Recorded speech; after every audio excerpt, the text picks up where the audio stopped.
বাগানে ভালো রকমের ফলন বা ফুল ফল পেতে গেলে একটা ভালো জাতের কীটনাশকের ব্যবহার কিন্তু করতেই হবে। তোমরা সবাই জানো যে আমি কিরকম অর্গানিক পছন্দ করি, তাই তোমাদেরকে আজকে দেখাচ্ছি অর্গানিক পেস্টিসাইড বা কীটনাশক। সত্যি বলতে এই কাকা নামের পেস্টিসাইডটা কিন্তু অসাধারণ। আমি নিজের অভিজ্ঞতা থেকে বলছি। এর ডোজ হলো 1 লিটার জলে 1.5 থেকে 2 ml বা 20 থেকে 30 ফোঁটা।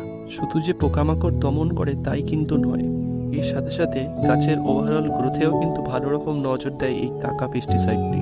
এখন জানতে হবে যে স্প্রেটা করবেন কখন। অবশ্যই স্প্রেটা কিন্তু সূর্য ওঠার আগে করবেন অথবা সূর্য ডুবে যাওয়ার পর। সপ্তাহে একবার করে করলে খুব ভালো রেজাল্ট পাবেন।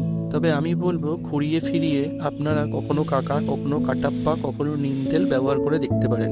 এতে কিন্তু ভালো রেজাল্ট পাবেন। তো আমার ভিডিওটা এখানে কেমন লাগলো অবশ্যই কমেন্ট করে জানাবেন, আর চ্যানেলটাকে অবশ্যই সাবস্ক্রাইব করে দেবেন। চলো আজকের মতন আসি, টাটা।